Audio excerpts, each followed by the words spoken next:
Happy Friday morning, everybody. Several key companies have released their Q4 2024 earnings reports, and we're breaking down the numbers and what these leaders have to say about the current freight environment. Plus, record trade deficit hits $1.2 trillion, logistics agents leverage levies, a New Jersey trucking executive is in a $4.6 million fraud case, and more. Today's newsletter is brought to you by Control Chain, and here's a quick look at today's top lane movers powered by Greenscreens.ai. As of February 7th, the top mover has been Fort Worth to Phoenix, Arizona, while the biggest drop has been from Dallas to New Orleans. What's cooking in freight? We've got a record U.S. trade deficit in 2024. The U.S. trade deficit, which happens when a country imports more than it exports, reached a record $1.2 trillion in 2024, driven by a 6.6% increase in imports to $4.1 trillion, while exports grew at a more modest pace.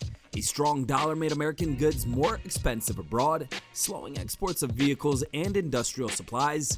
Chinese electric vehicle competition and U.S. auto strikes further pressured trade.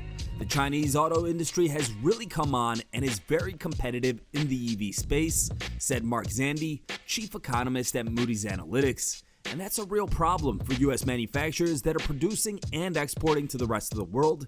Mexico remained the top source of U.S. imports, though trade dynamics could shift in the coming years as President Trump seeks to impose his policies in the global trade war. The tariff hike shakes Shein, Temu supply chains. As Trump's new tariffs hit Chinese imports, companies reliant on low-cost e-commerce from Shein, Temu, and TikTok Shop face major supply chain disruptions. With the de minimis rule revoked and logistics agents adding a 30% levy on incoming goods, retailers are scrambling for solutions, including more domestic warehousing, nearshoring, and bulk imports to reduce per-unit costs.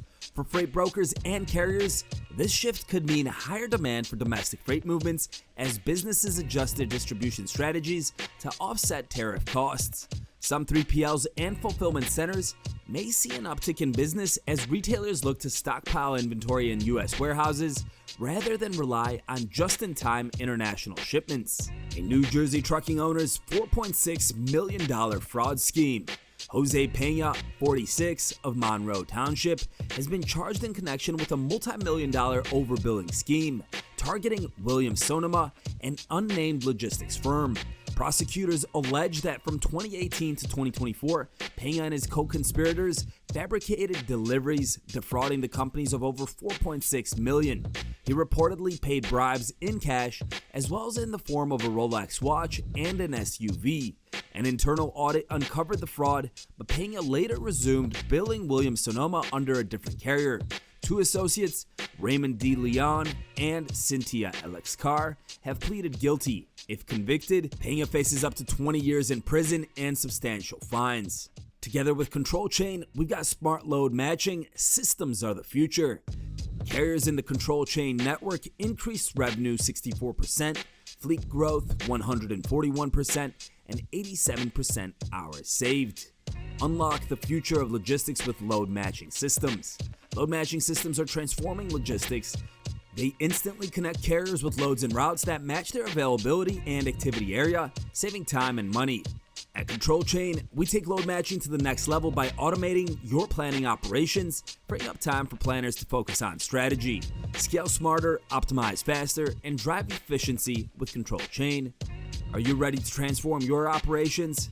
Contact Control Chain today. Q4 2024 freight earnings, winners, losers, and what's next. It's earnings season, and we've got a fresh look at how some of the biggest names in freight performed in Q4 2024. With demand still sluggish and costs piling up, some companies held their ground while others took a hit. Here's what you need to know. XPO is holding strong despite market pressures, with revenue of $1.92 billion, down slightly from $1.94 billion in Q4 2023. Operating income of $148 million, up 24.4%. What are the key takeaways here? XPO managed to boost profitability even as daily shipments dipped 4.4%. A win for the company was higher yields. Excluding fuel surcharges, they rose 6.3%, helping to offset weaker volumes. CEO Mario Herrick remains bullish. We've entered 2025 with strong momentum, following landmark network investments that strengthen our competitive position in a freight market recovery and for the long term. Old Dominion has a tough quarter, but holding the line. With revenue of $1.39 billion, down 7.3% year over year. Operating income of $334 million, a 20.7% drop. Key takeaways here: it wasn't a great quarter for Old Dominion, but service stayed rock solid. The company hit a 99% on-time delivery rate and kept its cargo claims ratio below 0.1%. Investors got some good news too. The board approved a 7.7% dividend increase to $0.28 per share. CEO Marty Freeman reassured stakeholders, providing our customers with superior service at a fair price remains the cornerstone of our long-term strategic plan. Universal Logistics, big gains, big payouts. Revenue of $465.1 million, up 19% year over year. Their EBITDA, $73.5 million, up $18.7 million from last year. Key takeaways: Universal had a standout quarter with double-digit revenue and EBITDA growth. The company also declared a dividend, keeping shareholders happy. CEO Tim Phillips gave credit to the company's contracts and heavy haul demand services, saying, "Our contract logistics segment continues to be the cornerstone of our success. Strong demand for our specialized heavy haul services has also enabled our trucking segment to produce solid results during the quarter and throughout all of 2024. Werner Enterprises, a rough quarter, but hope for 2025. Total revenue of $754.7 million, down 8% year over year. Operating income $13.4 million, a 65% decline. Earnings per share $0.19, down 48%.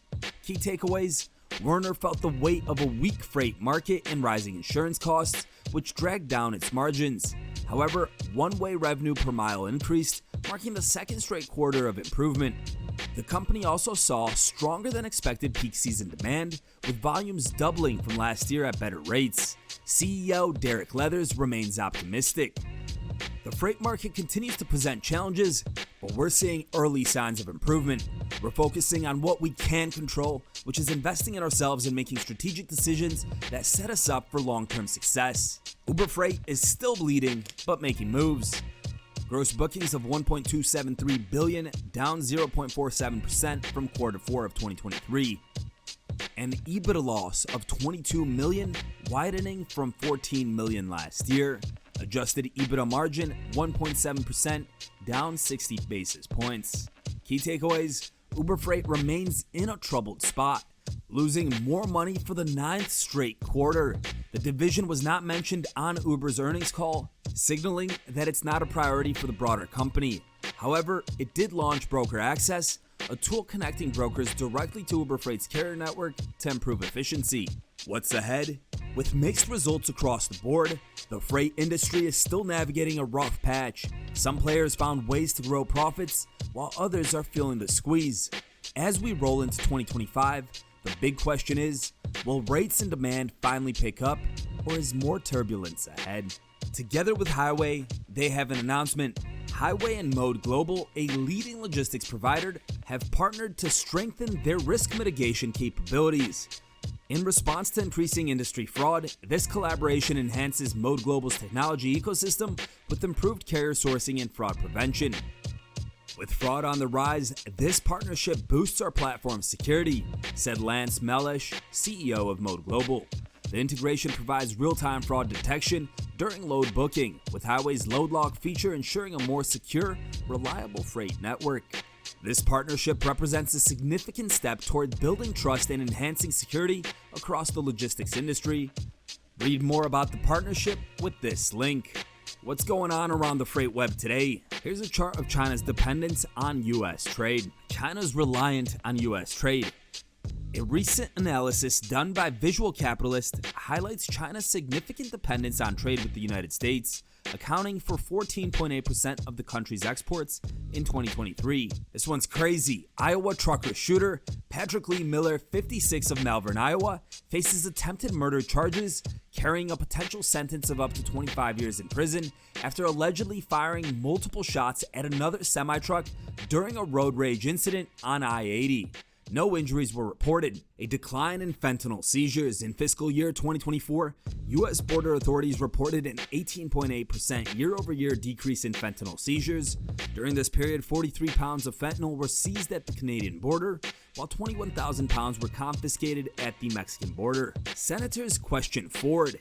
Senators Josh Hawley and Roger Marshall are demanding answers from Ford regarding its decision to terminate a long-standing contract with Jack Cooper, a move impacting nearly 2,000 union workers. Genlogs partners with Highway.